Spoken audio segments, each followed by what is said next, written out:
Chiefs Kingdom, we need to talk. We're going to get into the new contract extension for Furious George, Rashee Rice's legal issues, and a whole lot more. Ooh, let's go. From the heart of Kansas City, we bring you Buck and Bob Take on Chiefs Kingdom. I'm Bob. I'm Buck. We're not fancy analysts. But we have just as many bad takes. What's up, Buck? Not much, buddy. Having a great week. It hasn't been super hot outside yet, so.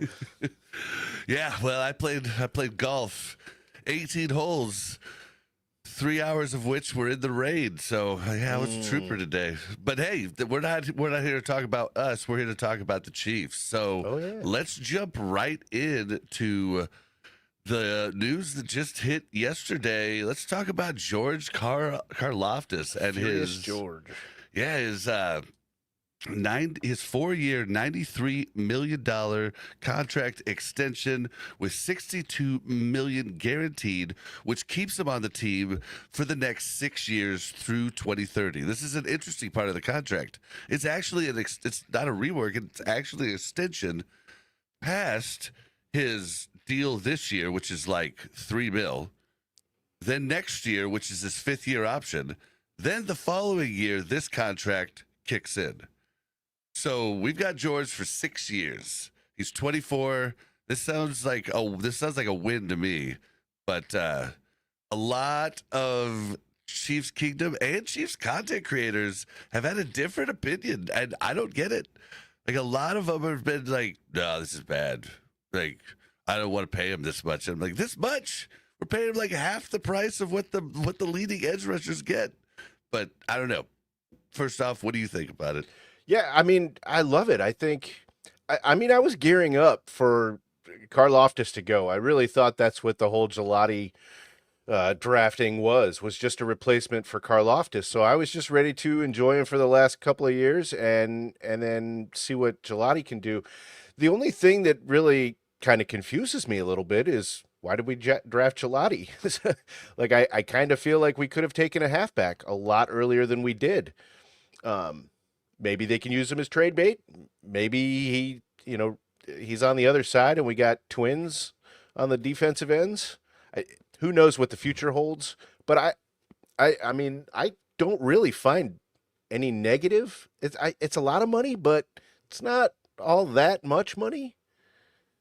Yeah, it's okay. So as far as Gelati, yeah, I mean, I still wanted a premier running back really bad. I mean, don't get me wrong, but Gelati, I'm pretty freaking happy with. And we have to remember, Charles Omenihu is only on a 1-year contract, but Spags likes to rotate 8 across the D line, and usually seems to be about 3 defensive tackles and 5 defensive ends. And he likes his defensive ends to be able to play on the inside defensive tackle during, for sure, passing downs, like 3rd and long and things of that nature. So that's when a lot of times Menahue will come in into the defensive tackle spot and everything. So I don't know. I think having fresh at like Karlaftis, I love him, but he's not a premier edge rusher in the sense of sacks per se. But I think he's one of the best all around edge rushers. Like, just for everything he does. Like, I mean, he bats balls down constantly. I mean, that's a huge stat nobody talks about. But I don't get. I'm trying to think of how to where to even start with this. So, first off, let's just throw this little graphic up on the board here, so everybody can kind of see. So everybody's freaking out, saying, "Oh my gosh, he's the 10th highest paid edge rusher." But I feel like that is a misleading statement, just in the sense that you're going to think that being 10th, he's close to making the same amount of money as number 1. At least that's how I would consider something when somebody told me they were top 10. You look at other positions, that weren't drove up tremendously by Myles Garrett's contract. You look at other positions, and it's a lot closer. You look at the quarterback top 10. You're not going to see such discrepancy in money. But George Karlaftis at number 10 is making almost half of, making just a little over half of what TJ Watt is per year. So, and TJ Watt is 31, or he's going to be 31 this year. So, I don't know, man. Like, I feel like we got a hell of a deal. So that's the first thing that I want to throw in. Do you want to throw in anything, like, or you just want me to go through? Yeah, these? let's just go through these. Okay, so basically, Karlaftis, yes, was 26th in sacks last year with 8. But unlike a lot of defensive ends, he got to play into the posties and got 4 more. But besides that, he 26th. Isn't that, if he would have had 3 more sacks and had 11, he would have been tied for 10th. So looking at 26th it's misleading, right? And then you look at past deflections, and I couldn't find stats on other defensive ends, but he had 5 last year. I mean, that's a lot for a defensive end.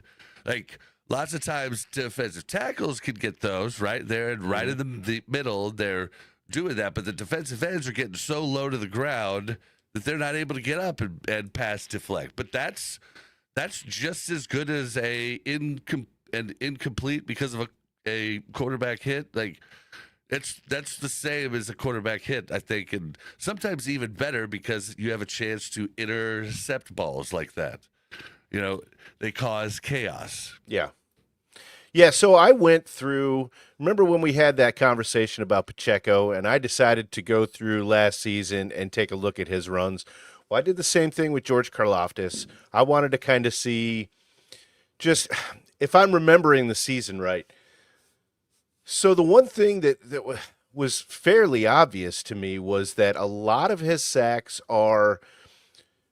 it's just a second later, like, it's hard to compare anybody to Derek Thomas, but Derek Thomas would get on that quarterback so fast, he didn't have a chance to wait for a play to open up. But a lot of Karlaftis's sacks were in that, second or two later when the quarterback, was kind of thinking about throwing, kind of thinking about trying to scramble out of the way, and that's when he got to him. Now, I don't want to discredit him and say that he's slow because he was, he's still getting there. He's absolutely getting there. He's patient. He's fast. He's got an eye for the ball. I think that's kind of a symptom of, we didn't have a Menahue for the whole season. In fact, he didn't come back to the end of the season, and I think the line started to look better. And I think Karlaftis's numbers kind of picked up at the end of the season. So I'm really kind of excited to see, after they have a full training camp and full preseason, if everybody can stay healthy, Menahue starts, Karlaftis is starting, I'm hoping to see more out of Karlaftis. But honestly, if he gives us those same stats this year, I still think the signing is a plus. Yep. And okay, so two things on that.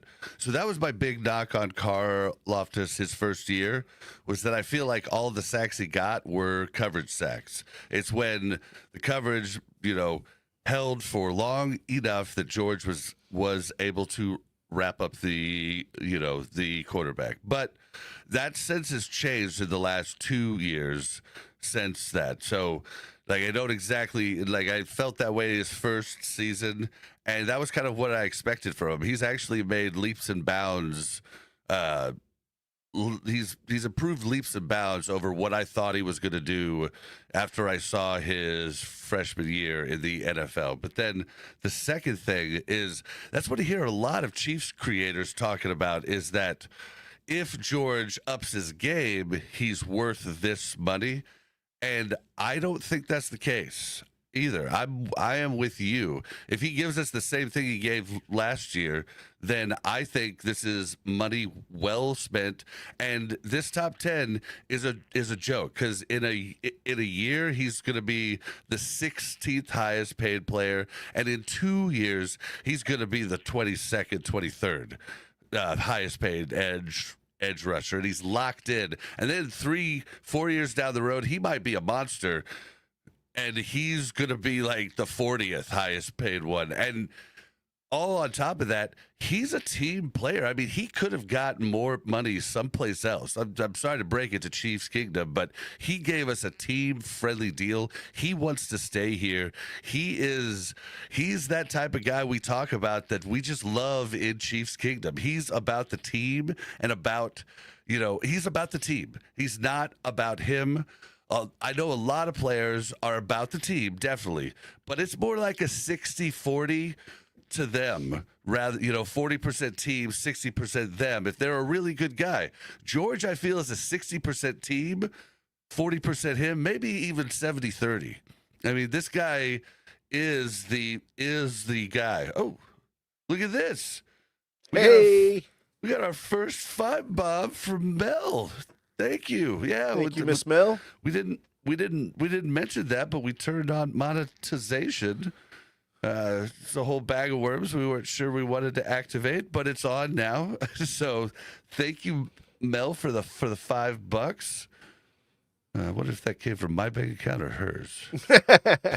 Well, they're all hers at the end of the day. Yeah. So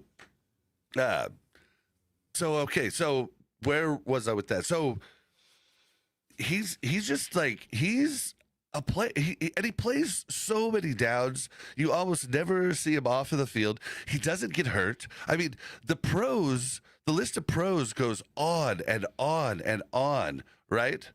And so yeah. So, and then here, let me go even further. Quarterback hurries, he had 32. That's 26th, right? Mm-hmm. So it's another one that's like, well, if he got like, 8 more, he would have been like in the the top 8, right? Mm-hmm. But you go to quarterback hits, he's first last year. Yeah, that shows his motor. 21. He's not quitting. He's staying in the play. He'll take the coverage sacks. He doesn't care. But I mean, he's on the upswing. He's still learning. He's still getting better. He's still getting stronger. He's still getting faster. I think that after this 4-year deal, he's going to get a big contract. I mean, TJ Watt's about the age that we're talking about Karlaftis after this deal.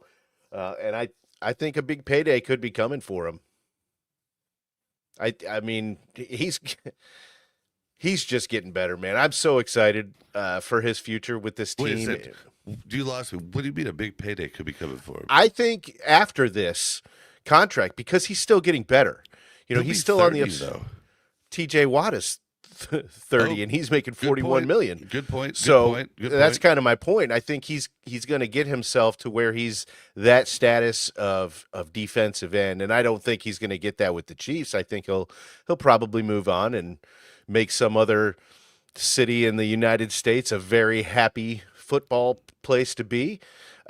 He kind of reminds me with his attitude and not really the style of play, but Jared Allen, kind of his energy on the field.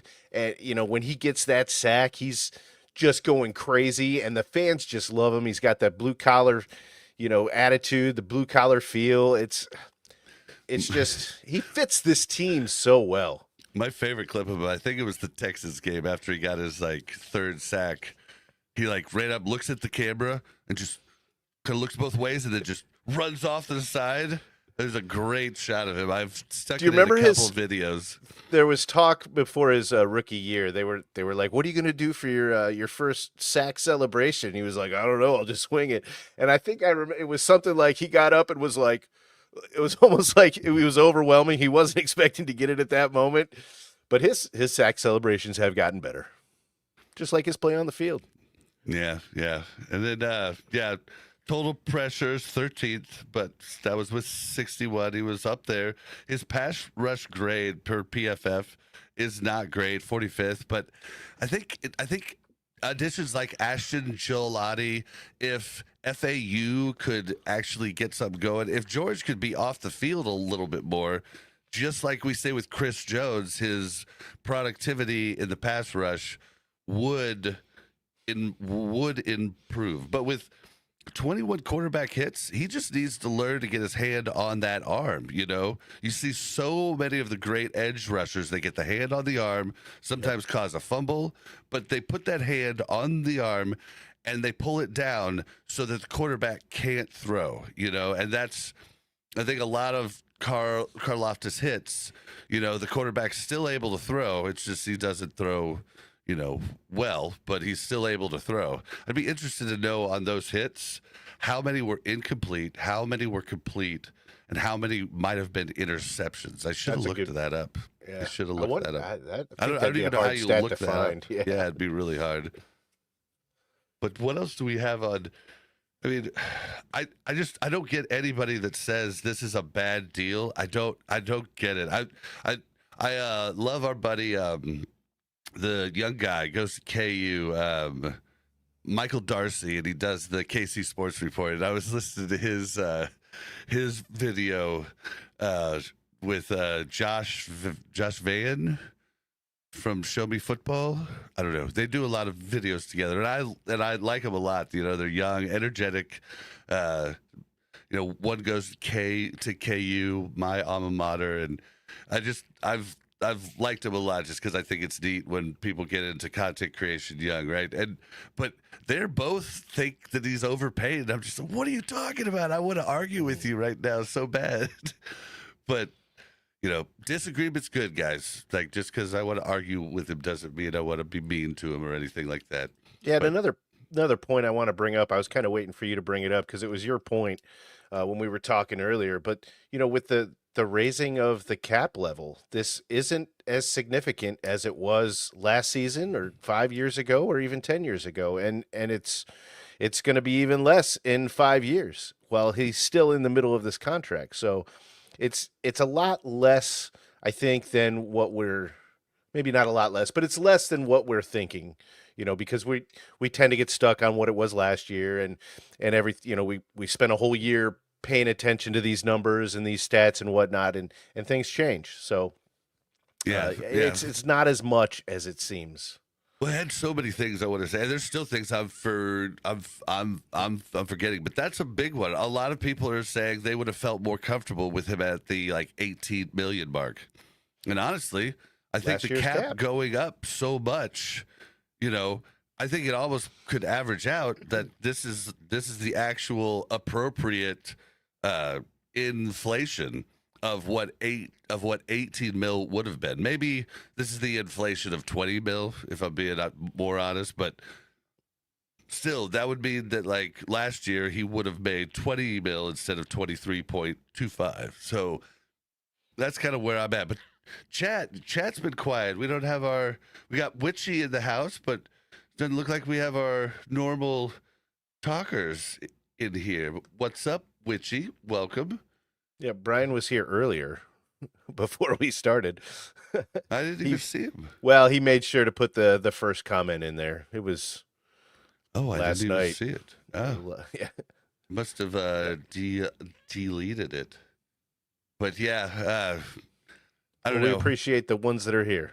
I would love to know, anybody who's watching this after, talk to us in the comments. If, tell us if you agree with us that this was a great signing, or if you think this was a little bit of an overpay, or, honestly, I think the Trey Smith contract was a little bit of an overpay, but I don't think George is. George is defensive end. Find me a better one than George for that price right there from free agency. Not getting it from the draft. That price, free agency. We're not gonna find it. Yeah, Witchy agrees. She's thrilled with this one. Yep. Thrilled is a great word for how I feel about this. Yeah. Yeah. We're gonna be fans of Karlaftis for a long time. And he was one of the fan favorites when we, were doing the Arrowhead interviews. Yep, him and Pacheco. Yep. Very interesting. But I think this was a great signing, and anybody who says that I'm wrong, well, that's just their opinion, man. That's just their opinion, man. Oh shoot! All right, well, moving on to Shall we move on? Yeah. to the next thing here, though. I'm gonna put this up. This is a little bit of a hey guys, we're gonna be so the All Chiefed Up channel. If you guys haven't checked them out or don't know about them, check them out. They just published a video with me on their channel today. They made me look a lot better with editing than I actually am. It made me look almost like I didn't stutter, but you know what? That's a hard thing to do. But they were very close. But they are doing their annual Chew with the Crew, and it's on August 2nd, 7 to 9 p.m. CST. Last year, they had a whole bunch of people come out. They had a good time. I know we talked to Brian and his Brian Parrott and his wife about it last year. They said they had a great time, and yeah, it's at Zarda Barbecue in Blue Springs. I don't know about the Zarda Barbecue, but Zarda's okay. It's okay. There's worse places Yeah, for barbecue. Yeah, there's definitely worse. Yeah, you should try having barbecue. Try finding barbecue in Colorado Springs. Good luck on that one. So, yeah, but I'm going to be there for sure. Yes. Mel's going to be there. Buck is really trying to make sure that give he's it the going to old be college there. try. Yep. And so we would love to meet extra fans, more fans. We'd love to make their meetup even bigger. We are excited to meet them. I'm, hoping In person. hoping they let me take them out for golf. But yeah, we just these guys are great. Love their podcast. Love their channel, and it's just a great place to meet. Like you guys watching this podcast, you are not normal fans. You are not normal fans. You're Abby Normal. Abby Normal. Got me an abnormal brain? No, but you guys are the super fans. This is, if you're just watching this podcast or any of the podcasts, you are a super fan. Most fans are going to catch a little ESPN clip here and there. They're going to watch the game, but they're going to know nothing about the underground, and they're just like, you guys are super fans. This is a way to meet other super fans, and it's going to be super fun. And I can't wait to see you guys there. And yeah, that's all I got to say about that. All right. It'll be a good time. Yeah. We'll have a few drinks together. Oh, yeah. Yep. And we can be quite fun with a little bit of lubricant. Yeah, a little bit of liquid courage. Never hurts anything. All right, on to some kind of bummer news. We covered this in our news video just a couple days ago, but we did not get to talk about our feelings and opinions about it, and that's what we're here for. Oh, sorry, Witch, you're not going to be able to go. That's a bummer. Well, I have faith that you're going to figure it out and find a way to go. Mm-hmm. Yep. That's what's... Can't wait to see you there, Witchy. If you need a babysitter, maybe we can find the same one, because that's what I'm dealing with right now. All right, so Rashee Rice finally got sentenced, and this was nuts, man. I woke up all of a sudden and just saw tweets, and I was like, wait a second, did I miss something? Like, I mean, he hasn't even been, they haven't even set a court date. And I knew that they couldn't set a court date because after the presidential election, Rashee Rice's lawyer was somehow involved in government, so they were unable to schedule any court dates for him for 6 months. But, that 6 months is over now, so I guess, but then I figured they would schedule it, which means it'd be another 6 to 8 months away. But no, they put Rashee Rice to the top of the list. At least this is what we can infer from the information that we have. It's kind of like assuming, but a little bit higher grade of assumption and making a little bit of research research. you and me. Yeah, added in there. Yeah, but yeah, so they basically moved him to the top of the list. It looks like, and all of a sudden, boom, it's just over, and he was sentenced to 30 days in jail, which he can do it at any time. And then he got 5 years of probation, which most likely will turn into 3 to 3.5 with good behavior. And it's actually adult diversion, because anybody who doesn't know the difference, diversion means that you can have it removed from your. It means it automatically gets removed from your record after you serve. Yeah. Now you can have probation removed too, with a lot of lawyer fees after the fact also, but the the FBI and stuff is still going to be able to see it, but no jobs or anything to be able to see it, stuff like that. Like, you wouldn't have to say I'm a convicted felon, yada yada yada.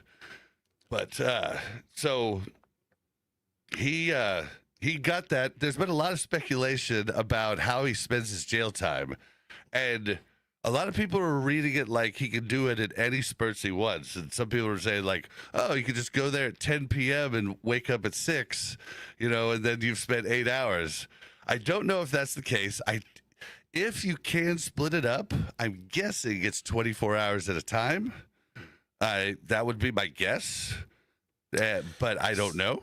See, the way I read it is he can serve those 30 days anytime within the 5 years of probation. But my guess is he's got to do the full 30 days at once. He can just decide which month makes the most sense for him in that 5 years. And that's the way it should be. Speculation. Yeah, that's definitely speculation from us, but that's the way it actually is a punishment. If you can, so that's another thing. Michael Darcy from KC Sports Report, him and some other guy. Oh God, what's his name? The guy, he's from. Oh, dang it! I feel like a jerk because he's a real smart guy, but. Yeah, I forget his. Okay, but either way, he's like, well, I would just take the 30 days all at once. And I was like, well, you obviously have never been to jail. Because that is not, if you have a choice to do it one day at a time, you do it one day at a time. Oh, yeah. If you have a choice to do it an hour at a time, you do it in an hour at a time. Dude, I've never spent time in jail, but I've been arrested and I've been to a jail building, and that was enough. That was enough for me to not want to spend any time there. Well, maybe we could educate people a little bit on the differences, because a lot of people think when you say jail, they think prison, or you say prison, they think jail.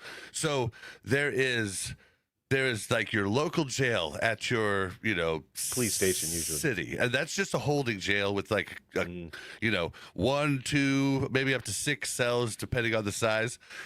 Then there's your county jail, right? And that's the jail you go to for like a month, 3 months, 4 months, right? And that's still not even that bad. Like, that's still not that bad. But then there's prison. And prison, guys, prison is bad. Prison is where you don't drop the soap. That's prison. Prison is very, very, very scary. Yeah, Stanley, it's going to be county for him. Yes, it is definitely he's not doing prison time. No. Yeah. Nope. And it won't be in a holding cell at a lot of people they mix those up, and they don't realize how different the two are. And then you get into federal prison, and that's like, for white collar crimes, that's literally like a freaking Marriott. Like, I mean, it's nuts, but we don't need to get into that. But either way, if he can split it up a day at a time or a weekend at a time, that would be the way to do it. If you're there for 30 days, you really get to talk on the phone hardly at all. You don't get your phone. You don't get to do a lot of stuff. Now, I'm not going to say how I know all these things, but I have a lot of friends that have went to jail, and I might have, had a checkered youth, but that was a whole lifetime ago, a good 25 years ago. So things might have changed since, possibly. But either way, you want to break that up. But I think that if it's a proper punishment, it should be 30 days straight. That gives you a lot of time to really think about what you did. But on top of it, he has done a lot. He's spoken out at different drag racing. This is stuff I didn't know until now, but he's spoken out at different drag racing uh, things, like where he talks about how the dangers of drag racing and stuff like that. He had done community service prior, which is what I said he should do way back when it first happened. I was like, get in front of that. I guess the prosecuting attorney even gave him props, saying that he like that that he was proud of the way he had handled himself afterwards, going to these different events, speaking as a guest speaker, stuff like that. So all in all, it looks like he's, like, you look at last year, he was in the building, with the team. It looks like he's learned his lesson. I just hope he realizes this is a cookie cutter cakewalk of a sentence, and he is lucky he has money. And a lot of people say it's because he's a sports star. No, Texas doesn't care that he's a Chiefs star, guys. Texas cares that he has money. Money is what gets you this. It's an unfortunate but very true thing about the world, and that's why you want more money, because more money actually does mean less problems legally.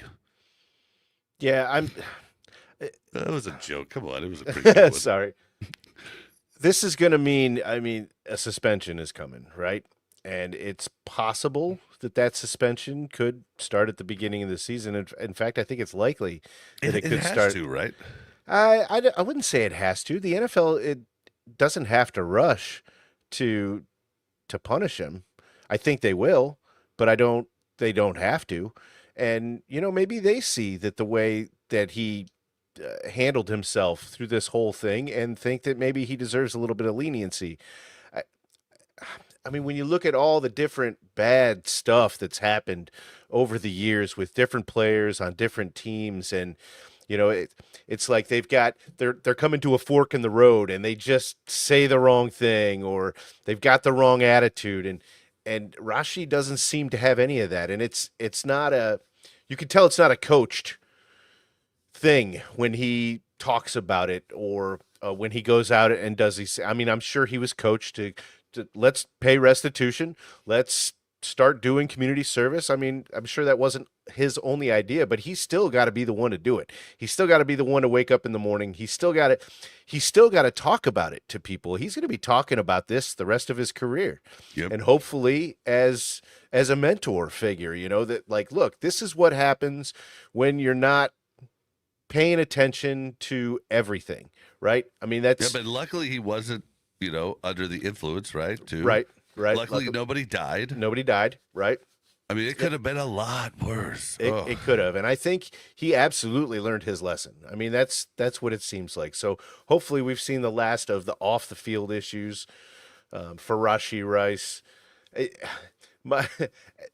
To say that this is a concern would be an overstatement of massive proportions.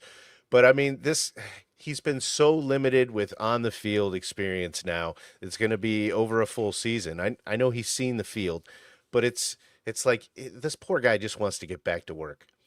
Now, what this means to the Chiefs and the wide receiver room, it's another. You remember, last season, injury after injury, and it was just like Worthy had to come out of nowhere and be wide receiver one.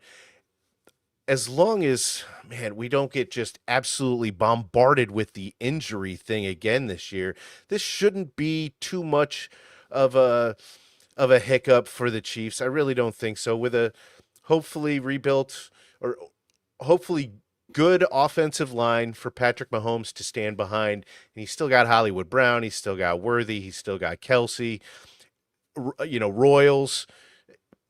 Hopefully Sky Moore doesn't make the team because of this. I don't know, man. I might just become a Broncos fan if he makes this damn team. You keep that name out your mouth. I hope he doesn't make it. Let Nico Remigio take that spot. He's caught a ball. Yeah. Well, here, read this comment, because this is a really true thing too, and a scary thing for him signing his next contract. Yeah. So Stanley says what they are not saying is what happens in 5 years if he breaks probation. That's a big truth there. That would be career ending, wrong place, wrong time, and cooked. This I means think basically that's dude needs to not go out. yeah, yeah. And I think he knows that.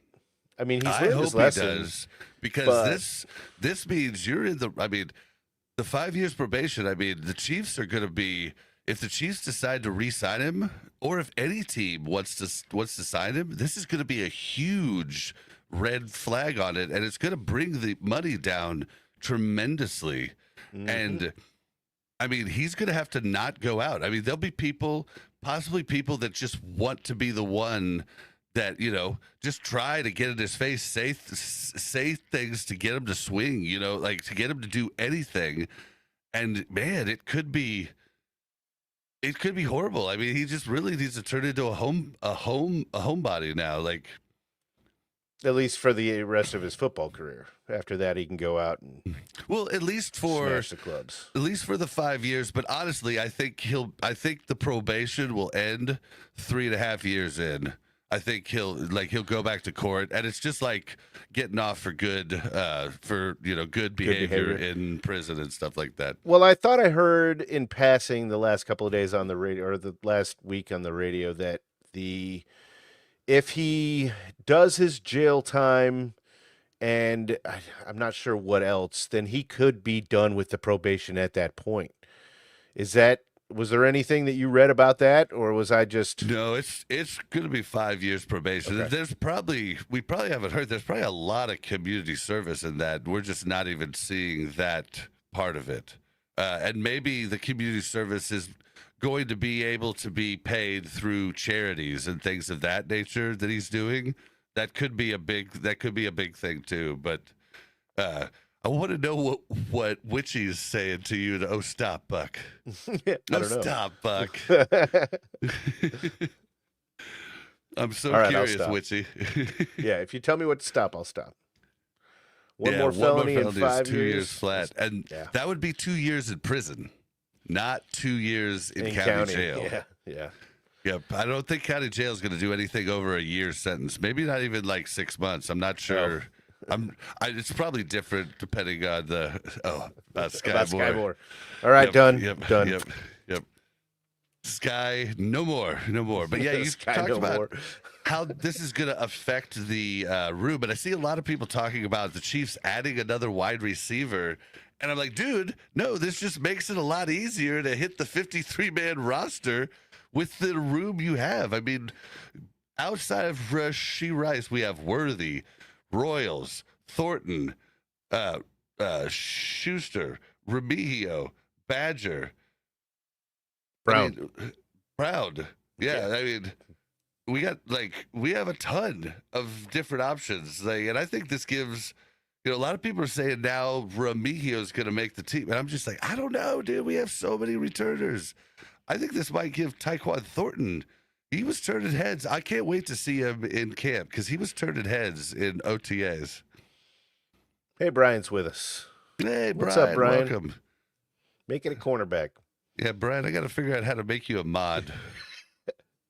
Probably not during the show, but if somebody could send me directions on that, that'd be awesome. Smith, huh? Brashard? Smith-Schuster? Well, I think Brashard Smith's going to make it regardless. I think actually, it's what I talked about in the All Chiefed Up video, is that I think they might be taking more running backs because and this is before the whole Rashee sentencing.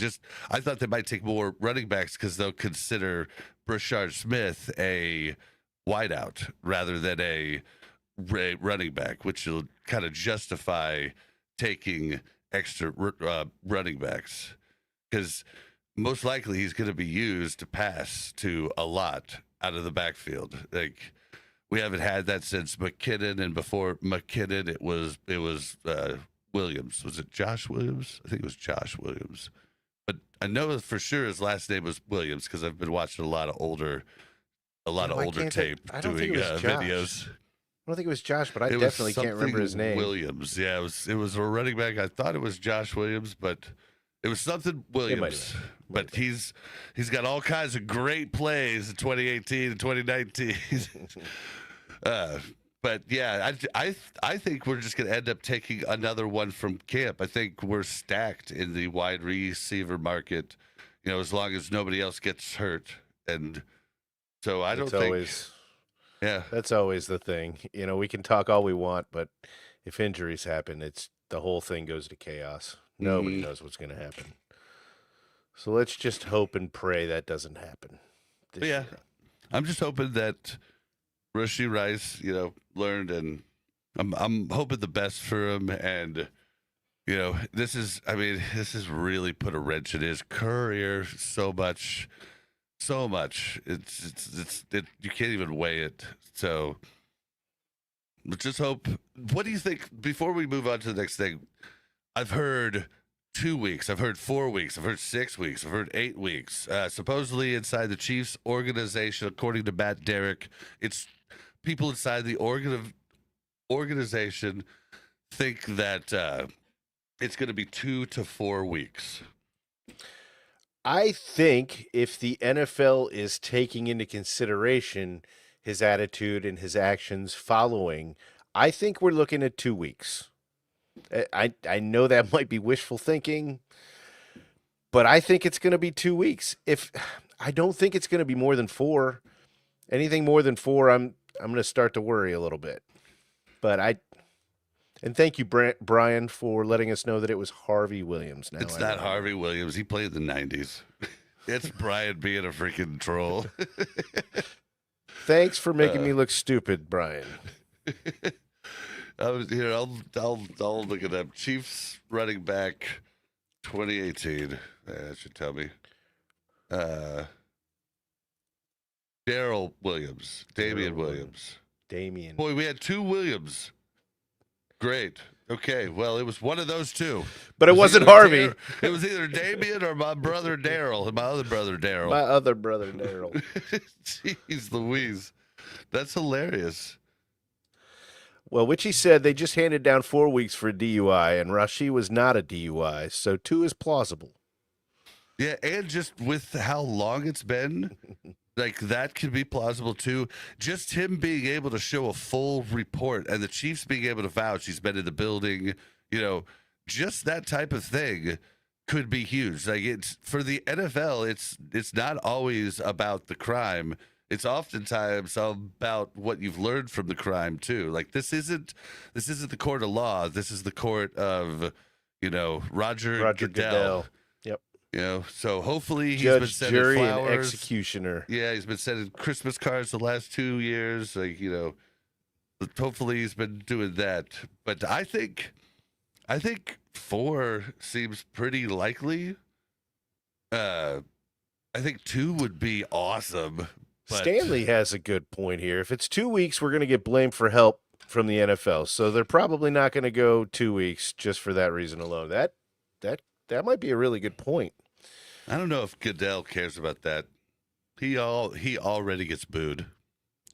That's true. No, I mean that it could very well be true. I mean, we get a lot more penalties because we're the Chiefs. Juwan Taylor on a different team he gets half of the false starts that he gets with us. That's just a fact. Maybe. Well, I think it's a fact, but there's no way to prove it, so it's technically an opinion. But what's this say? Witchy said Roger doesn't want to hurt the money from the Taylor Swift effect. I don't think Roger can do anything to hurt that at this point. I think that's done. I think it's just very possible that it's 4. If it's 6 or 8, that is kind of a killer. Because if you look at it, we are front loaded, dude. Like, and if he misses the first 4 weeks, that's 2 of our toughest opponents for the entire year. Like, first off, we play the Chargers, which aren't, a laughing matter. We play them in Brazil. But then week 2, we play the Eagles. Week 3, we play the Giants, which is Week 4, we play the Baltimore Ravens. And those 2 games without Rashee Rice is gonna suck. Like, it's really gonna suck. But then if we go 6 weeks, then we're without him for the Jags, and the week after the Lions. The Lions now the third hardest game that we're gonna have in the year there in week 6, and then if he's gone for 8, we get the Raiders, but then week 8, Commanders. Now, if it was 9, that would really suck because then there's the Bills. Like, I mean, I'm just saying, then we hit the bye, and like we've got, Chargers, Broncos, Raiders, but we've got the Titans, the Texans, the Colts, the Cowboys. Like, the second part of our year after the bye is our cush time. Like, the season's front loaded, and we're going to be missing our best receiver during that. That's the part that sucks. I don't know if you could say cush time. I mean, this division is shaping up to be a lot better than they were 2-3 years ago. So this division isn't just an easy toss in the bucket anymore. All right, let me rephrase. The easier half of our season is the second half. Okay. All right, that's fair. So here's why I don't care about that. We're going to make the playoffs. I mean, we're making the playoffs. There's like a 99.9% chance the Chiefs are making the playoffs. I would rather have Rashee Rice spend that time at the beginning of the season, whether it be 2 weeks, 8 weeks, whatever. Let's get it done. Let's get it over with. And then we've got him back. He can be warm and up to sync with the team by the time the playoffs arrive. That's all I care about. Winning that Super Bowl is, at this point, anything less than a Super Bowl appearance is a letdown for this team. So, and I think we're going to need Rashee for that home stretch. And that'll be the extra juice that this team needs to kind of get over any humps that they stumble into. Well, the good news is he still could go through all of training camp. Mm-hmm. So it's not going to be like, but when he comes back in, he's not going to be game ready for a couple games. Right. I mean, no matter how much working out he's done, no matter how much he's spent in the building, he hasn't been under those lights and he hasn't suited up for game day. And that's going to be rough, but I'll agree with you except for week 2. I need us to win week 2. I need it. Yeah. I need it. I need it. I need it. I need it. I need to see Nick Sirianni's face week 2 after we beat him. I need him to like cry and whine and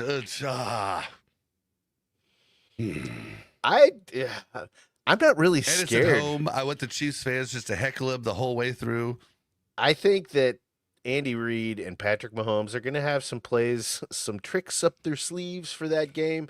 I think nobody ever schedules any specific games on their NFL schedule because it's always about the next game in the next week. Whatever. After you get past that bullshit, then the Eagles are week 2, and that's what I'm looking forward to. That's the biggest game for me this season. I know. That's why I just am like, no, Rashee, no. But we don't need Rashee Rice. If everybody else is healthy and everybody's at game speed, after the preseason and the first week, I'm not scared. Well, as we see in Brian's world, it all comes back to Andy Heck. Total Andy Heck collapse week 2. Stop it, man. We don't need that kind of energy in here, buddy. Brian's got the jokes. We love him. Yep. Mike Cornell said, "Oh yeah, their trick for the Eagles is our right tackle, Juwan Taylor."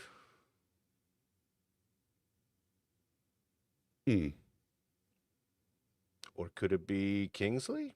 Left tackle. He changed it. Okay, yep, absolutely. That was the game right there. Yep. They had Tooney figured out. Yeah. They had found something and kept it quiet, and it was definitely something. Oh yeah, we don't need him. I love the confidence, but I hope you guys are right. I hope I'm wrong. We have Patrick Mahomes, my man. I know, and as long as the left tackle holds up, he's gonna be throw He it. just I has to be want good. He doesn't every have to be weapon. great. I just want every weapon against the Eagles, and I want to sack Jalen Hurts, and I want to push that tush back. Wait, if you're pushing the tush push backwards, is that the crotch push? Is that I mean, on the defense? we can say that here. We can say that here. What would you call that? The nut bust? I like that. The nut bust. Yeah. Shane Gillis on the ESPYs had a really good little skit about the tush push. Did you see that? No, I didn't. He was like, okay, what you're gonna do is line up with the ball. The center's gonna hike it, and the guy that takes the ball is gonna stick his head right up his ass. And then you got the two guys that are behind him. They're gonna push him so hard that his head is gonna go further up his ass. The whole team's like, I think this could work, man. Dude, who was the defensive tackle we had that was accused of grabbing nuts in the pile? Oh, it was like a decade ago. I don't remember that. Oh my gosh, I do, and I was like, God, I hope that's not true. I think it's true Like, with he was all like- lines. He was like Offense and pinching defense. Nuts. He was like pinching people's nuts in the pile. That's what when I they would were have been doing.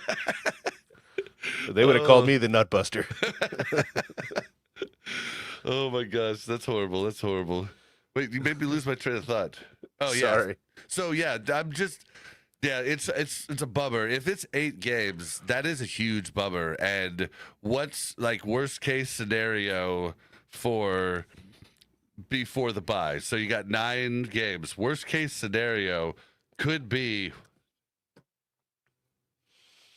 Worst case scenario is could be 4 and 5. Oh, you're talking about record at that point. 4 and 5 could be worst case scenario. But I doubt that. I highly doubt that. But yeah, but then we could also just go undefeated then for the rest of the season and be 12 and 5. So there is that too. I don't think 'Cause- Rashee Rice is the key between 4 and 5 and then finishing the season 12 and 5. He could be, but I think this team has enough weapons. Like Brian said, Kelsey farts and guys go flying. Oh man. Well, all right. Well, I think that's enough to talk about Rashee. Let's All right, we're gonna miss you, Rashee. yeah. Hopefully you've learned a lesson, and thank God nobody was killed. And yeah, let's just put that behind us. And all the other Chiefs, as Jim Carrey said it in Liar Liar, stop breaking the law. All right. So, training camps coming up. Training camp started what? Like Today? I don't know. Andy did his thing. I'm going not tomorrow, Oh, but not tomorrow. Wednesday and Thursday. I think tomorrow was only for Press? season Oh, season ticket holders. Okay. So I'm gonna be there Wednesday and Thursday of this week. Are season ticket holders allowed to give away that? Like they can sell their tickets or they can give tickets away to friends and whatnot. Can they give that pass don't away know. to friends? I don't know. That would have been a good thing to ask HG Chiefs fan because I'm pretty sure he's not going to go to that. No, that would have been a good thing to ask him. It's a good deal. It'd also be nice if I didn't work Fridays because I'm missing like 3 practices because I work Fridays. But yeah, so just something to note right here. Starting on the PUP list for training camp, Christian Fulton, corner that we acquired from the Chargers in the offseason, Jawan Taylor, right tackle, and Trey Watson, the UDFA tight end that I'm pretty sure I saw at my golf course and asked if he got drafted. I'm pretty sure. Did he say no? He said no, and he goes, "Why do you think that?" I was like, "The build, and you're with a guy that looks like an agent playing golf right now. I think he's a lot older than you, and I'm pretty sure he's not your dad." Like, so, I mean, it looked like an agent and his guy, and I'm pretty sure it was him because he kept asking me about it. He's like, "Why do you think that? Do I look familiar?" I was like, That poor I was guy. like- I just want to get recognized. He's going to He count was that as a telling the half a truth. recognize. Yeah, he was like, "Well, I didn't get drafted." So, Yeah, and he definitely looked the build of a tight end, and yeah, I'm pretty sure it was him because I had to look him up when he said Trey Watson was out. I was like, that's the guy I saw. So, and there's been, I mean, FAU's played at my golf course, Reed's played at my golf. A bunch of guys have played at my golf course, so it's very possible. It's a nice little quaint, quiet place, you know. But yeah, so that's crazy. Fulton on the pup list, scary. Also weird. Jared Wiley, tight end, we drafted. Last year? Was it last year or the year before? I don't know. He's been hurt. He's never seen the actual field, but I think it was last year. I mean, but he's he's got to turn not on the TV pup to see list. We all thought he was gonna be on the pup list. Yes, Brian, it's mine. It's my golf course. Anybody says different, we'll have words. And he hasn't invited you to play golf, Brian. I'd be a little hurt. He's only asked me once, so it's all right. Mike said Chiefs season ticket holders can give their training camp or game seats to other people. I guess HD Chiefs fan hates us. Well, so. he gave us tickets to a preseason game, so I wouldn't say he hates us. I hope he's okay. He's not in here tonight. He's usually I know. I'm missing him. Hope everything's good. He's always got some good insight. Yeah. So Jawan Taylor not being there means maybe Jalen Moore gets some snaps on right tackle. Do you think Kingsley might see some snaps? Right tackle? Probably. I mean, he'll see some snaps in training camp because they move the guys all over the line. He'll see snaps, but I still think he's going to be the left guard. But Jalen Moore is not on this list, and he wasn't in any of the OTAs, so and for a supposed injury, so I don't know why he's not on there. So I'm curious. I can't wait to be at camp and watch all of this stuff go down. But yeah, remember last week when you asked the listeners if they had any specific people to look for? Let's look for Jalen Moore. Yep. See if he's I'll be definitely watching. It's crazy because Buck and I went to camp last year one time, right? Mm-hmm. And we had this big plan to interview fans. We get to the front gate. We got all our stuff. And they're like, you can't bring that in here. You're not media. Why? We're like, okay. So then we walk 2.5 miles back to our car and put all the stuff away. And then we were like, well, all right, let's go back in. So then we go back in, and we're doing all the stuff. And the last time I had been to training camp was a good 20 years prior, right? Maybe even 22 years prior. And so we're doing all this stuff. We get around, we're looking at all the different things. And then, Buck wants to buy a jersey. He goes and buys a jersey. And then we're like going to watch practice. And we sit down, everybody's walking away. And we're like, what's going on? They're like, oh, I was like, are they going in for lunch and then going to be back here in an hour? And they're like, no, they're done. I was like, shit, what? We spent all this time doing all this other crap at training camp, like talking to the vendors and everything else, and we didn't even really watch anything. It was such a bummer, and we had no clue that it ended so early, or we would have got there a lot earlier. And it was funny because we had no clue. But now I'm learning more, and like I'm basically going by myself for the most part to all of these, and so I'm going to be really trying.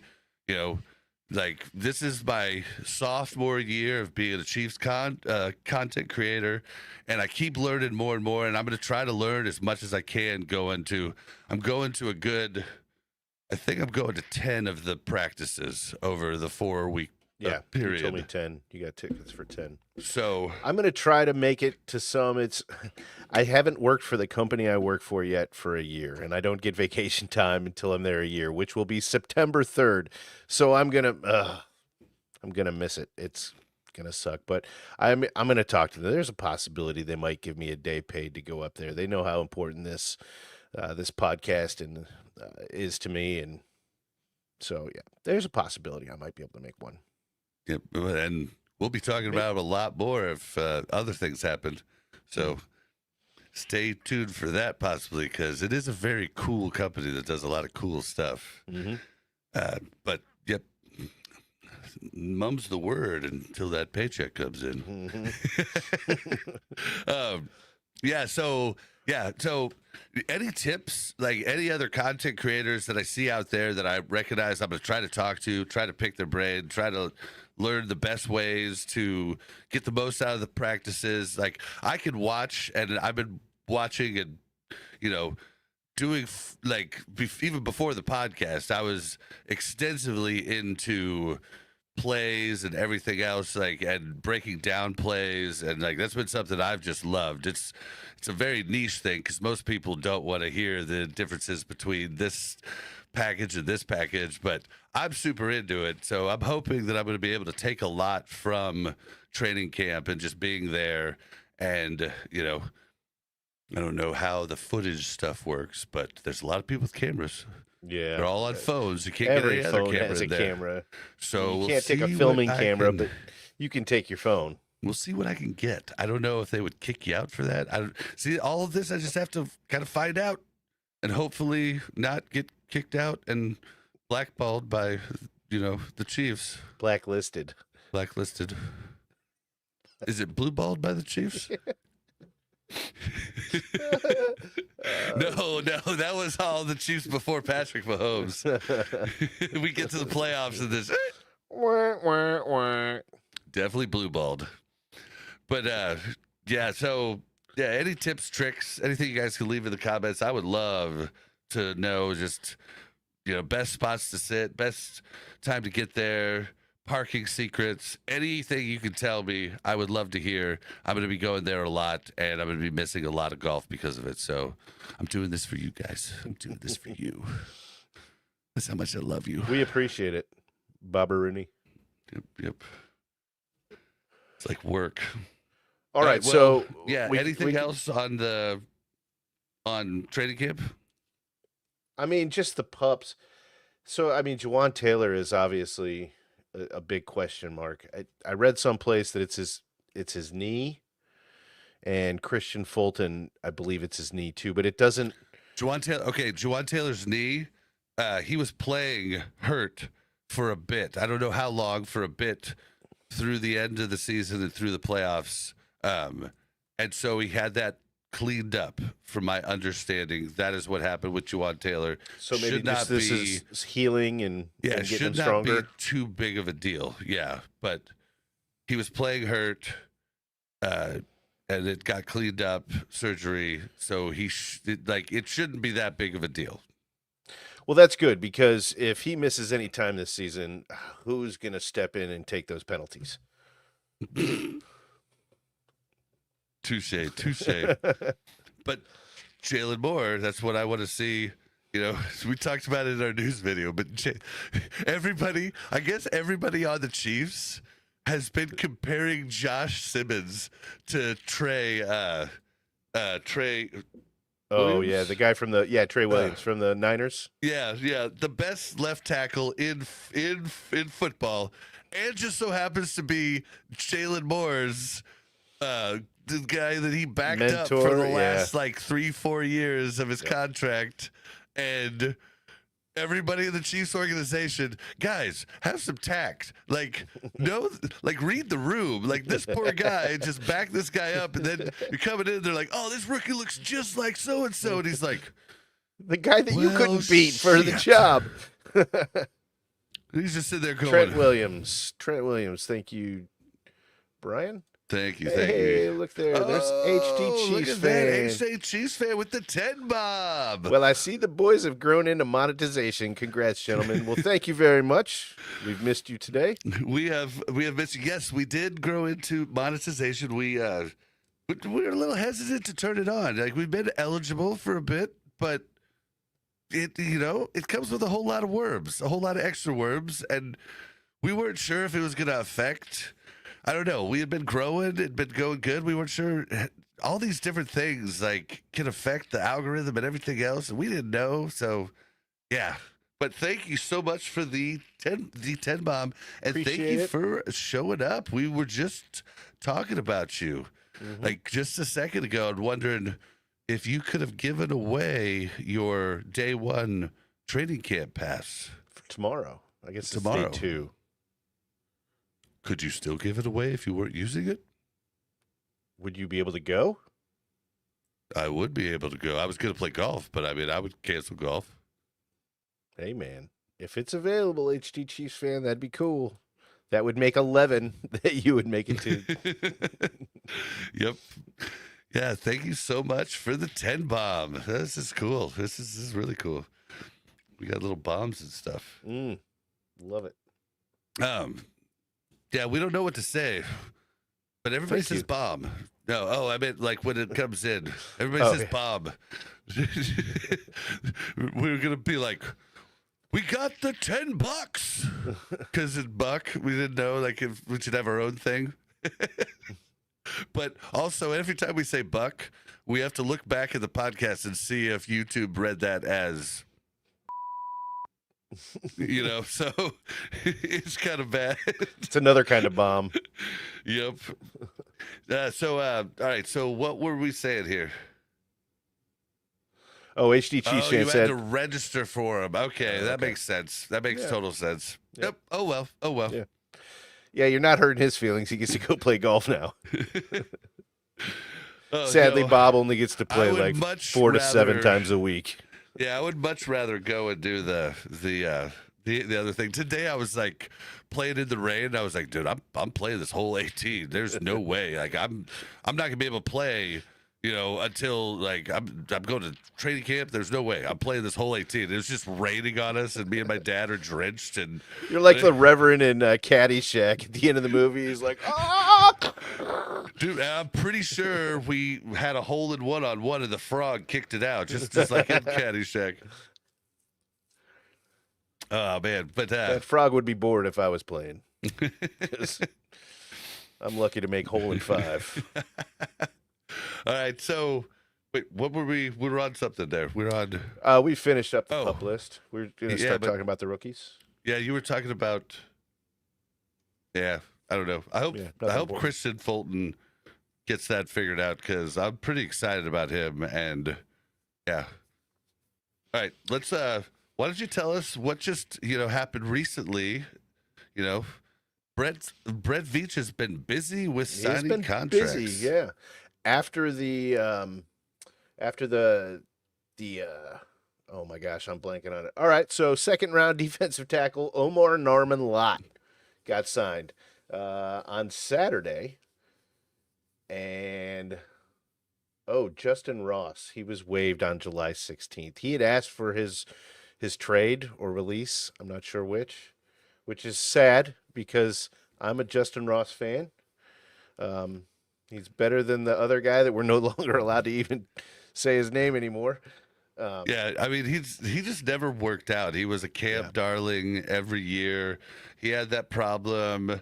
He first off had problems with injury. Then he had the problem where it was, I think I'm not going to speculate, but it had to do with accusations of domestic abuse. I don't remember how it turned out. I don't want to say that, like, it might have been completely false. So, there was that problem. He didn't see the field. He really, I mean, he only saw, like, he had in actual games, he only had 6 catches for 53 yards over 3 seasons, and he barely saw the field anytime in 2024. I mean, it was just, like, I don't like. He asked to go, and the Chiefs let him go, and I think that was smart. But then he cleared waivers, so not a lot of teams are looking at him. Like, that's weird because in camp you'd think somebody would have just went ahead and grabbed him. So hopefully he can find a home, and yeah, that's a bummer for poor old Ross. Yeah, he was going to have a hard time this season. I mean, the wide receiver room is one that has been a focus for this team, especially after all the injuries last season. So with the addition of Jalen Royals, and we were hoping that Rashee Rice wasn't going to serve any suspension time, which he probably will now. But I still think that I mean, he was going to have a hard time to even find the field, much less be productive on it. So dude, I think he was probably thinking that somebody would show some interest. I feel bad. Well, I hope what's he makes sad it to another team. if Sky Moore did this same thing, Sky Moore would get picked up on a different team. I'm pretty sure. Like Sky, like we make fun of him, but the dude, when he's thrown to, doesn't drop the ball. He drops punts. That's what everybody remembers. But if you look at his stats, he doesn't have drops. And then if you look at the drops that he does have, Last season? no, his whole career.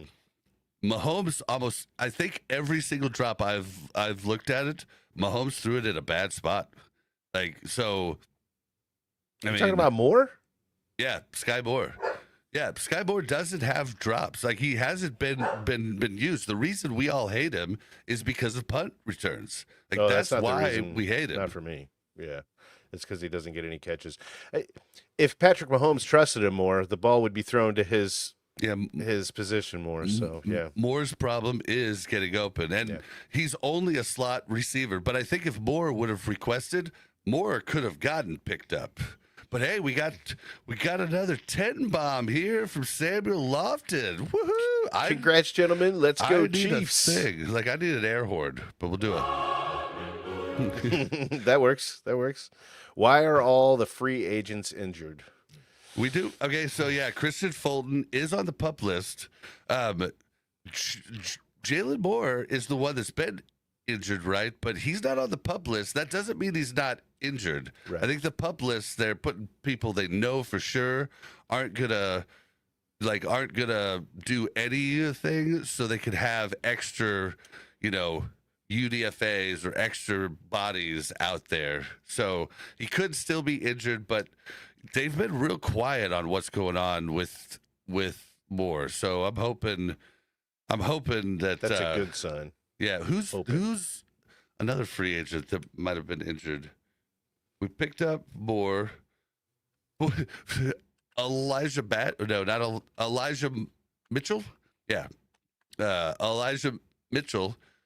Mr. Glass is not injured, supposedly, so that'll be interesting to see him. You said his name, and I'm like, what do you? I don't know if you heard me type it. I'm like, I'm looking it up. Like, when did he get hurt?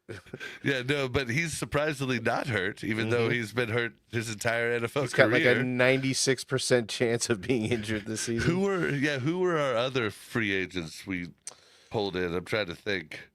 Free agents, Chiefs, free agents, signings. I mean, yeah. I think that's it. I mean, Gardner Minshew. Yeah, I mean, that's basically it. Yeah. Yeah, that's basically it for the big ones we acquired. Mike Edwards. Mike Edwards isn't hurt though, so I mean he is the one we grabbed. He made another comment here. Sam did. I guess I was thinking of Jawan Taylor, but he's not a free agent. Yeah. Yep. But Yep. Jalen Moore, the right tackle or the left tackle free agent we picked up from the Niners, was injured. Supposedly, that's why he didn't participate in OTAs. But I wonder if he didn't participate in OTAs because he's pissed about Josh Simmons. So we'll have to see, man. I hope not, because if he is, man, I hope not that's too. that's not the kind of player that's going to be Yeah. comfortable on this team. That's a me guy Exactly. at that point, and that's. Yeah. I don't think that they would have pulled in a me guy. Yeah. And if Elijah does stay healthy, he is a beast. Like his first year, he had I think 1,000 yards rushing. I mean, Close, he was a monster. Like we were just like, oh no, the Niners got another running back. Dang it! And then just been hurt. More Taylor and some guy. Some guy named Trey. Oh my gosh. He's our comedian. Yep. Yuck. Oh man, I just said what my mom says. Oh my god, that was horrible. You said yuck. Yeah, I said yuck. That's what my mom says. Oh my gosh. Somebody should put my glasses down and be like, Everybody eventually Howdy. turns into their parents. yeah. Oh, you're so much like your dad already and have been for a long time. So that's been a process that's been happening. I would agree on the good parts of my dad. Those are the only parts I know. I left the bad parts at the door. Yeah. Yeah, so Omar Norman-Lott signed. That is huge. That's good. That's awesome. We're It is. I that wish was I a little knew the scary. specifics. Well, Did he get the fully guaranteed that he was wanting? I really doubt it, but so from what I understand, a lot of the guys that had remained unsigned started signing yeah, it was kind of like a the second it- yeah, rounders. Yeah. it was kind of like a snowball effect. I'll see if Spotrac has it updated over here. While you're looking, For Witchy said, "I hate Omar. it when I say something that my late daddy's voice comes out." Yeah, yeah. You know what? What's funny about that is I've been noticing that for 10, 15 years. I sound more and more like my father, and I would get embarrassed, be like, "Stop doing that." And then when my father passed a couple of years ago, it's like everything I do, I'm like, I miss my dad. I'm proud of that. Oh, it looks like he got quite a bit of quite. So all I can really tell is by the dead cap how it goes year to year. So it Mhm. looks like if I'm doing this right, it looks like he got almost 2 mil, 1 mil, $876,632 guaranteed. Because if we dropped him right now, that would be our dead cap. So Okay. that makes me think that So that's like half, right? he Wasn't got it like 3.6? Was yeah. what we were All right, speculating? but he did get signing bonuses, so it looks like total guaranteed with signing bonus 2.716 million. So Look, man, if he almost works 3 out, mil. then we're gonna look back on this and just I mean, I can't, almost 3 mil over 4 years. I mean, that's yeah, nothing. it's Yeah, yeah. that's literally a drop in the bucket. But yeah, a lot of the second rounders were holding out for more guaranteed money. He was towards the end of was he like the very end of the second round? Yeah. Pick It wouldn't have 60. been 63. It Yeah. would have been the second to last because the Eagles would have had the last pick. Yeah. So yeah, he's not what are you laughing at? Brian said, "I'm not big on my mother-in-law coming out of my wife's mouth, and that's why I'm not married." All right, so yeah, so he did end up signing. This is big because missing out on camp is huge for rookies, and he hasn't missed OTAs. So I want him to hit the ground running. Chris Jones needs help as that interior pass rusher, Hmm. and yeah, And they need every minute of time together before the season starts. So yeah, this is great timing. yep. And Really happy about it. it seems like Chris has been mentoring him quite a bit. So that's huge too. I mean, just Well, getting to learn from Chris Jones. it's self-preservation for Chris Jones. I mean, the better that that lot is, the better he'll be able to be during the season. So, I mean, what do they say? Iron sharpens iron. Yeah. Yep. Yep. So, yeah, uh, Omar is on the team. Did say something. Oh, I wish I had the quote. I should have looked it up. He said something. The press asked him if that was going to be taken care of. He was like, "Oh, don't worry about that. That shit gonna be handled." Or Hmm. something to that effect. And I was like, all right, good deal, good deal. Yeah, he seemed pretty confident about it during that press conference. Yeah, So which made yeah, me happy. I'm trying to see if there's anything in comments we need to hit on, but yeah, I'm just excited to see him going, and I think a lot of people are wrong. I mean, a lot of people just it's coming. So I think anybody that's saying Omar Norman-Lott isn't going to be able to play all of the snaps is somebody that just repeats the The national, narrative. Yeah. the like ESPN and the NFL Network. They repeat what those guys said because that's what they said. But it seems absurd to me that you could just assume that he can't play more snaps because he wasn't wasn't given the allowed to play opportunity. more. Yeah, he was never given the opportunity. We never saw him gassed. He had the highest pass rush rate in college football, like the highest win rate. So yeah, I don't think that you can say he's going to be gassed until we see him playing more snaps. So I think anybody that does say that is repeating something they heard, which is there's nothing wrong with that. If you hear something and you agree with it, I mean, I like to say I heard on so and so this, and I agree with it or I disagree with it. I like to give reference, but if you hear something, you change it up. It is your thought at that point, so don't And feel even too if bad it about is it. true, that is honestly the smallest concern that I would have, because he's young. You can learn cardio. You can improve your cardio. So he's he's going to know what's expected of him, and he's going to want to be on that field with Chris Jones and Karlaftis and Bolton and Oh yeah, he McDuffie. seems hungry. He Yeah, seems so hungry. He he's seems like he going to, enjoys the game.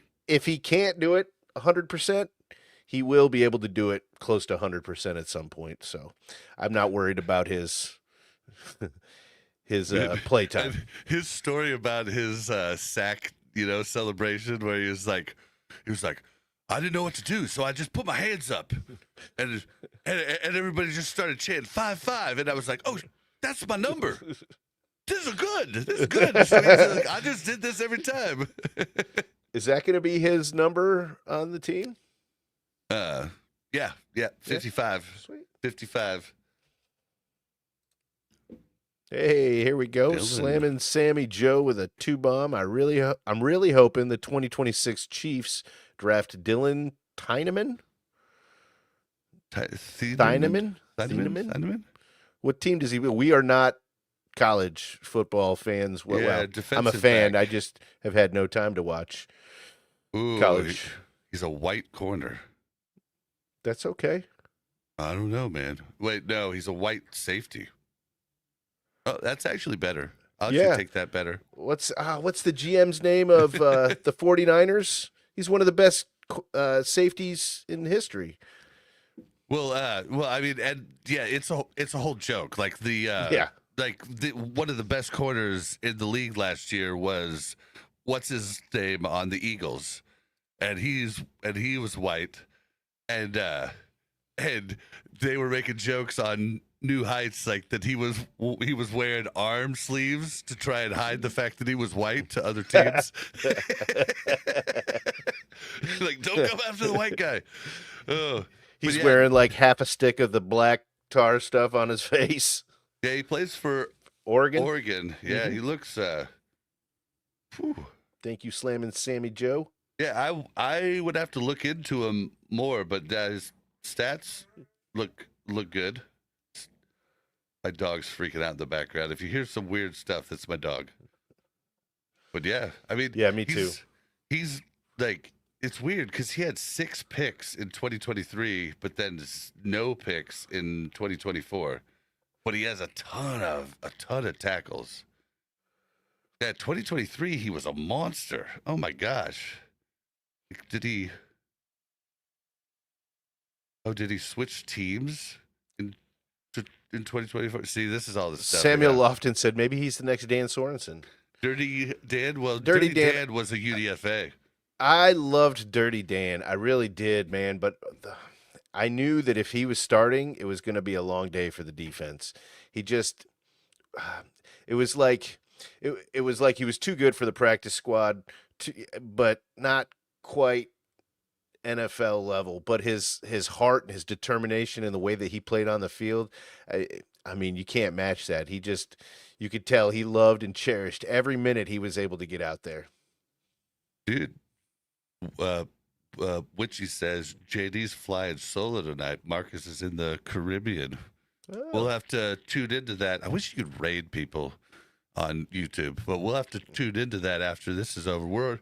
We are coming up on the finish line here. If anybody wants to, throw in some questions, we could do that. But yeah, the last thing I wanted to talk about is, I watched Quarterback. I've watched. I think I'm in episode 4. This is this is the guys, for anybody that doesn't know, it's the Netflix docu-series, season 2. The first season was Mahomes, Marcus Mariota, and Kirk Cousins, Kirk and Cousins, yeah. season 2 is Kirk Cousins again, and Joe Burrow and Jared Goff. So Joe Burrow from the Bengals, Jared Goff from uh, the Lions, and yeah. So what's this? Oh, HC Chiefs fan said, just got back from taking my pupper out. And while I was out, our little stray cat that my wife named Noah Gray, because he is gray, showed up. So I had to love on her. All right. That's, hey, fair, yeah. fair, Nothing wrong with yeah. a little animal love, especially when they're named after a Chiefs player. Yep. Yeah, so watch quarterback. I watched quarterback, and yeah, I kind of wish I hadn't watched quarterback season 2. Yeah, I know where you're going with Do you this. know why? Yeah, I do. Do you want to say it or you want me to guess? You can go ahead and guess. You're loving Joe Burrow. I really like Joe Burrow. This Yeah. sucks. This sucks. I don't want to like Joe Burrow. Yeah. No, but he's like, I mean, after the loss to us, he's on there going, well, that penalty at the end, if that wasn't called and it was For us. me, I'd be pissed. Mm-hmm. He's basically saying that was a penalty, guys. Like, why are you fans blowing this up? That was a penalty. And then him on his win where they had like 9 false starts, he's like, no, this sucks. No, I'm not gonna be happy. Oh, It's yeah, like, he was pissed. Just be happy with the win. He's like, no, this sucked. Like, we sucked. He was seeing what was gonna happen for the future, and it's so funny because he's so just like, well, that's gonna suck, but we'll just have to do it. And he's so like even keel, it cracks me up. It reminds me of like Eli, but I hate it because I actually like him, and then golf too. I like golf, but not really as much. And then Kirk, like I could hang with Kirk. Like me and Kirk. Did you see the thing where they were singing "Do You Believe in Life After Love"? Oh yeah, he is cheesy as hell. And his brother's like, "After love, after love, Yeah. after love." When they were in the I was drive-through like- and the and daughter then- was in the back, like, "Would you stop No, singing?" it So they was turned. I'm pretty sure that was a son, but Oh, son, yeah, it whatever. was like, Kid in the "Will back. you guys stop singing. And I was like, they were actually doing pretty good. But I would Yeah, totally it wasn't sing with bad, Kirk but- Cousins. I would totally I sing. know you would, man. Yeah, I know you would. I'd And have you're a blast. Same music too. Yeah, yeah, it's just right up your alley.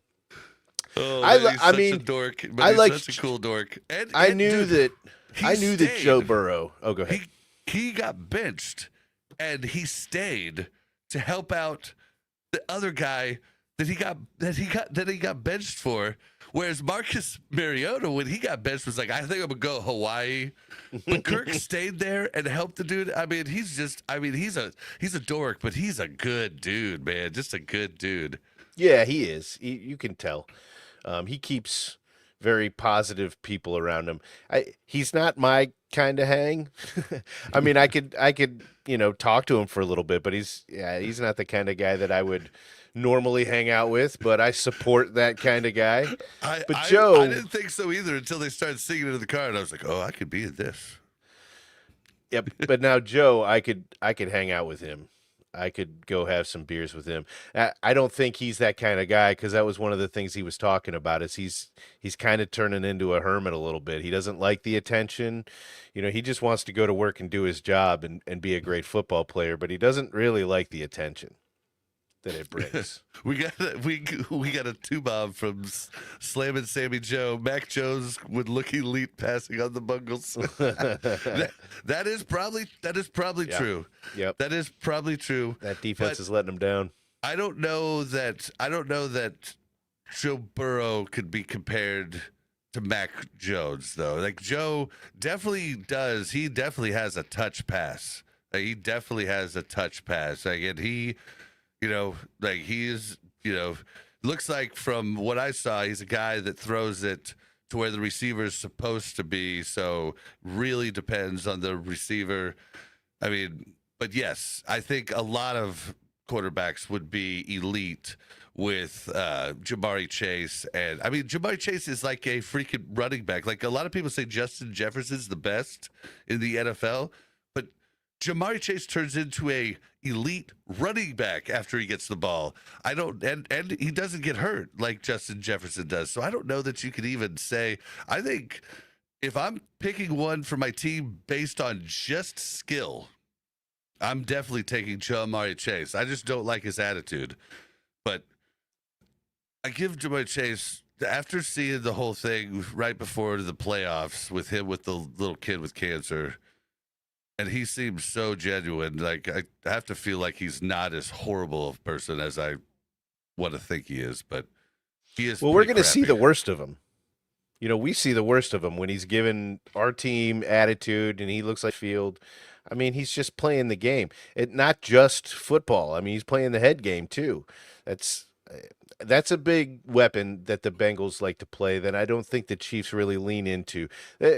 Mahomes isn't afraid to talk some trash, but I don't think he's out there looking to talk trash. I think it's after it started, he's not afraid to talk back.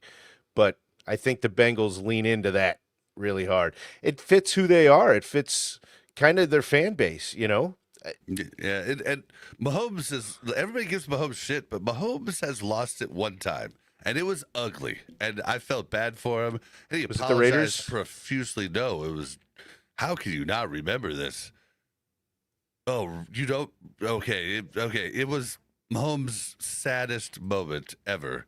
And it was ugly and it was not cool. And it was the one time that I was like, but dude, Pat, bro, no.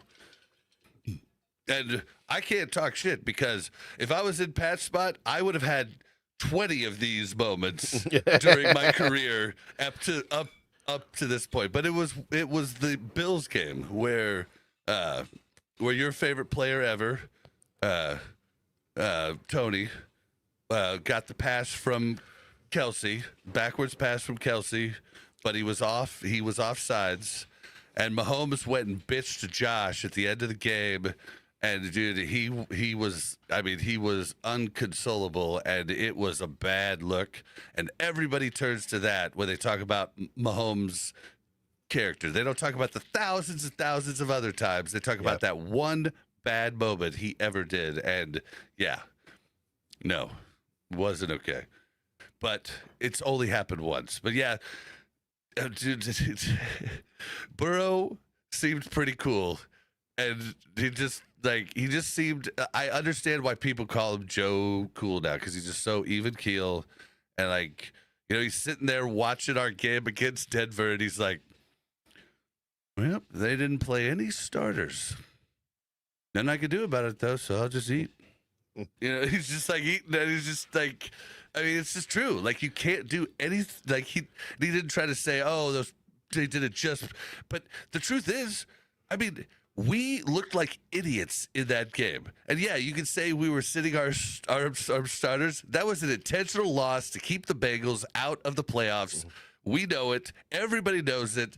And it's fine. I was happy with it. That's what I would have done. That was the smart thing to do. The Bengals could actually beat us. The Broncos couldn't. So do it, But yeah, we got a 10 bomb. You want to read this one? Yeah. HD Chiefs fan, thank you very much. We have only one game left for the season, and it's the Chargers game. If you gentlemen are interested, we will sell at face value. Ooh, okay. Yeah, we'll have to talk about that. Yes, definitely. Yeah, we definitely. Yeah, yeah. I'll send you a Thank you text very about much, it. Yeah, HD. I'll send you a text definitely. And then slamming Sammy Joe says Burrow isn't as good as Mahomes, Lamar, and Josh. Agreed. Yeah. I would put them over him.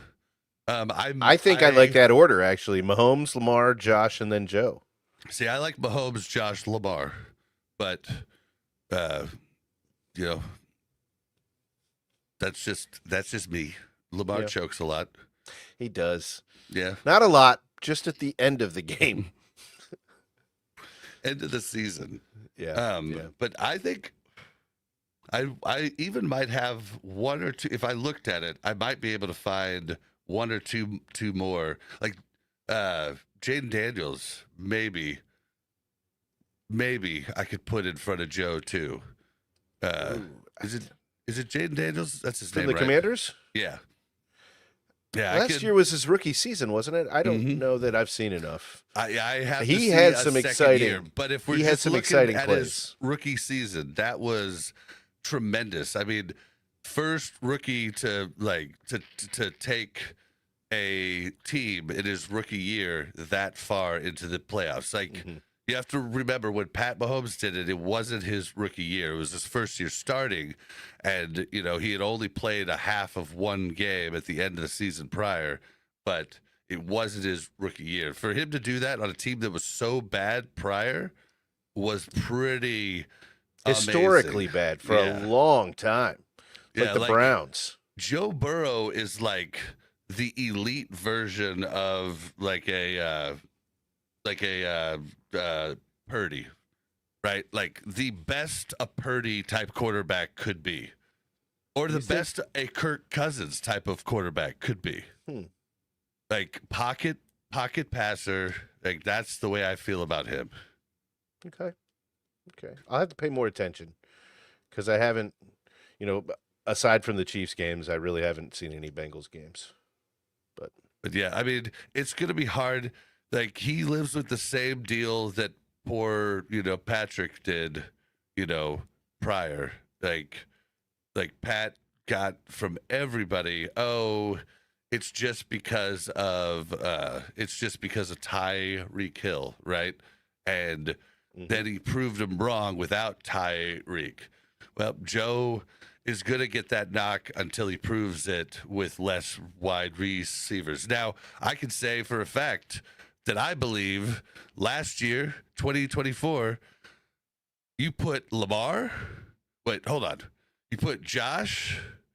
You put Josh, Lamar, Burrow, any of them on the Chiefs. The Chiefs don't make the Super Bowl. Any of them, and the exact same things happen. The injuries, everything. Maybe None of them Lamar. make. Maybe Lamar because of his scrambling ability. I Maybe I just could have because seen he's that. a running back and the Chiefs didn't have a running back. hmm Maybe. Yeah, but But I I don't know. agree. Yeah, without the left tackle to take care of his blind side, I think Josh would have struggled a lot. Slamming Sammy Joe with another two spot. Thank you again. Broncos would have beat us if we didn't block the field goal. That's a whole bitch slap of truth right there. Yep. I I mean, mean, there were several games yeah, that yeah. we had no business winning this last season, but that's just kind of how the ball bounces when the refs are on your side. The Ravens wouldn't have beat us if, you know, what's If his Lively name didn't step, had. yep, Yeah, if he just on the had one white smaller shoe shoes size, or white shoes instead of black. maybe, yeah, maybe. I mean, we wouldn't have, but yeah, that's the one that's like so huge because I was watching the clip that I love. It's Cole from How About Those Chiefs. His reaction to that blocked field goal, and he's like, Oh, "What that are you was gonna say epic. now? Yeah. The refs blocked the kick for us. Suck it!" Like, I mean, it's so good. He grabbed his championship belt off the wall and he's wearing that around. Dude, and he like spiked the football and it bounced over his shoulder and back into his hand. It almost looked like it was perfect. It was one of the most perfect clips Yeah. ever. I freaking love it. Brian makes a good point. Jamar Chase can duplicate his game anywhere. Burrow can't. I don't know that I can say Burrow can't, but I definitely know Jamar Chase can duplicate his game anywhere. But a Oh lot of yeah. people, that was a big narrative for Patrick Mahomes, like you were just talking about with Tyreek Hill. A lot of people said, Tyreek can go anywhere and do what he's doing, but Mahomes can't do anything without Tyreek. Well, he did. So we Yep. don't know that Burrow can't. We Yep. just we know what he can do with Jamar. Oh, man, I would love to have Jamar on this team. It Oh my would. I god. mean, it would be Oh my absolutely god. nuts. I knew he was good, man, but I really haven't seen the kind of footage on him that I saw in quarterback. And when I'm watching him, I'm just like, oh my God, look what he's doing. Like You don't remember the 300-yard game he had on us? Oh, I do. just mm, like you said, he turns into a running back as soon as he catches the ball, and he's so hard to take down. Yep. I mean, it's a Well, beautiful thing to watch. and you also have to, like, you guys remember that they played in college together. So they have a rapport they've built for years and Mhm. years, even prior to the years and years they've done it in the NFL.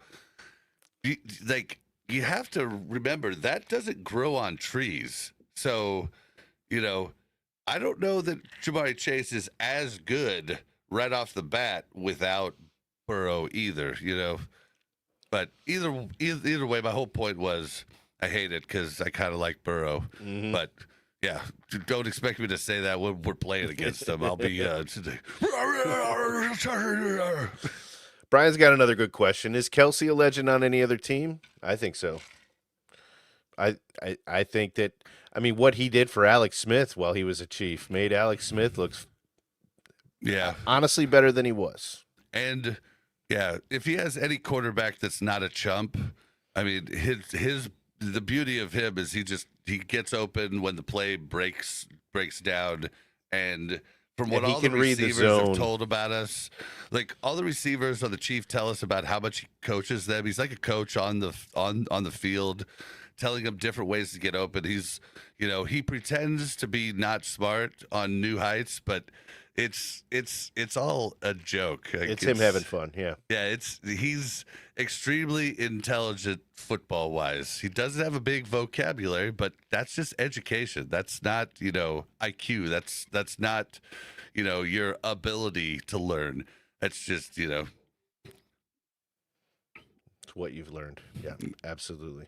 yep. So, yeah, I think Kelsey would have been a monster. Legend, I don't know. I don't know that any quarterback or wide receiver gets legend status without having that rapport, I mean, you look back at all the different greats, and you pinpoint a lot of their yards and achievements based on a duo. Tony Gonzalez? I mean, yeah, Trent Green was throwing to him for a majority of his career, but he was a Was it the legend. majority? I don't even know. I don't even know if it was the majority, but a long time. Tony's And that's a good point. Tony was a legend. Tony was going to be a legend, regardless of who he played for. I wish he would have got a Super Bowl. Yeah, Tony changed the whole position. Mm-hmm.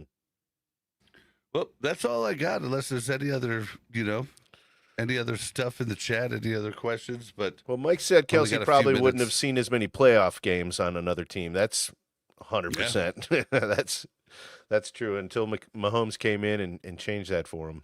Yeah, I mean, look at Jamar Chase. But you don't need to be a playoff god to be a legend in the game. I mean, Tony wasn't. Dan Marino. Dan Marino, yeah, never made it to the big one. Yep. What's this? Kelsey reads defenses. Yeah, I mean, he really does, and he helps the QB read them too. Like Better you've than seen him on the sideline. 75% of QBs in the NFL, not tight ends. Yeah, and he helps Yep. his QBs understand what the guys are doing to him. You see those conversations on the sideline with both Mahomes and Smith. So, what about this Yep. one? Slamming Sammy Joe, he said, I'm so pleased with our draft picks this year. Defensive tackle opposite of Jones. That's Omar Norman-Lott. Edge opposite of Karlaftis. Corner so Duff can play slot. Wide receiver that can do it all. Linebacker that can cover the slot. Running back that can catch. Yeah, we've talked about that a lot. This is a draft class that could all be starting this season at some point. And that's 7th round, having it to start in the first season of his career. That's a big thing. The Chiefs had a fantastic draft this season. Barring injury, like I think this is going to go down as one of the best drafts in Chiefs history. And yeah, and you did say linebacker covering the slot, and I know you changed it up to drop into coverage, but that's a big reason why we've been saying for months now we want McDuffie to go back to the slot to help Bolton in the middle of the field. So a linebacker that can cover the slot is kind of covering the middle of the field. They're oftentimes in zone and not in man in Spags defense. So yeah, somebody who has coverage, can be very helpful. So yeah, it's like it's nuts. Like, and everybody says, at least Brian says all the time to us, everybody hypes up all the classes, but we didn't. Last year we had, we hyped up Steele, which didn't pan out as great, but we hyped up Hicks from the beginning. And that has panned out like a mofo. Hyped up Worthy. We didn't even hype up Worthy to what he got to, but like that was even like a surprise. But I don't think he would have gotten that chance had we not had all the injuries. We thought that Worthy would be maybe a future guy that could really show some stuff, but we really didn't think that was going to be something that the Chiefs really had to pull from this season. So yeah, I mean, he had a better season than definitely what we were expecting, but I'm expecting big things from Worthy again this season, though. I really am. I'm excited to see his trajectory in his sophomore year. Yeah, and we were very weary about Suamataia, oftentimes saying that I don't know if this is going to work. He was a right tackle, putting him at left tackle. I don't know if that's going to work. So I mean, we weren't big on these other players, So yeah, we're big on all of these guys. So I think that we had this draft class is absolutely unfreaking real, and I think it's just goes to show when you feel like you can draft for best position, you really can get some stuff. And it's not just us. I mean, a lot of people that are really into like how like drafts and all that say we're like top 3 best draft across all picks. So yeah, HD Chiefs fan said, I think Steele is worth the hype. He ended up being forced into a situation that the best rookie running back would struggle with. That's a really good point. He was forced into that starting role week 2, was it? I believe week 3, and week that 3. was something I predicted in the preseason last year. By the way, it was that Steele would be starting within, I think it was 6 weeks. Not for that reason, though. Yeah, I didn't say that, but that was a bold take that didn't. I mean, it panned out, but I mean, he looked in a backwards way. He looked so good. The fumbles really might have shocked his whole confidence and everything, but I think Steele still has a chance to be something this year. They've been having to work out with the tight ends. If he can be just a Swiss Army knife across, all receiving and running options, that's going to be something. And he was still a beast on special teams last year, like both sides. So he still has a chance to do something. And yeah, another year with the offense and everything else, with his head not spinning. That's another thing we're gonna have to see with our rookie class. Is their head gonna spin, or are they gonna catch on very quickly? And so that's the one thing. But I think they all have potential, and I'm pretty happy with it.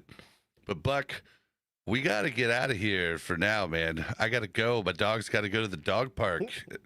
Maybe I'll run into Joe Blameyer while I'm out there. Chiefs coach, like I did before. So, but yeah, just a reminder before we go, all Chiefs ups, chew with the crew. I'm going to be there. Mel's going to be there. Of course, they are going to be there since it's their EU event, but it's August 2nd, 7 to 9 p.m. CST at Zarda Barbecue in Blue Springs. Why couldn't they come to OP, man? I know. I mean, it's in the name. We're OP. We're overpowered. Like, come on. We did try and talk them into that. I guess there was a Zarda right off 87th and I-35. I know, but I guess they decided against it. But yeah, thank you guys for all the donos. That was really cool to get thank you very much, guys. Donations during, and thank you guys for hanging out. We're gonna get out of here for now, but Buck, where can we find you? I'm always on Facebook. You can find me on Facebook. Besides that, you can find me on X. It's Actual Bucktastic, ACTUALBUKTASTIK. It's at that. I thought it was at BUK_TAS. Yeah, I looked at it again this last week and realized that I was wrong. Are you serious? Yeah. No. Yep. Okay. It's BUK underscore TASTIK. Maybe I logged into the wrong. That might be my old one. See, I didn't do Twitter before this at all, so it's. You guys need to go give him a follow. He's got 5 followers. Help him out, guys. Help us Double look it. good. Yep, Double help it. us Let's get to look 10. good. You can help me on my followers. I need more too. And that's Blazin underscore Bob. That's BLAZZIN underscore BOB. You can find our other Twitter, which we had a lot of people watching, 22 watching right now on Twitter. And that Twitter. is at BUKNBOB.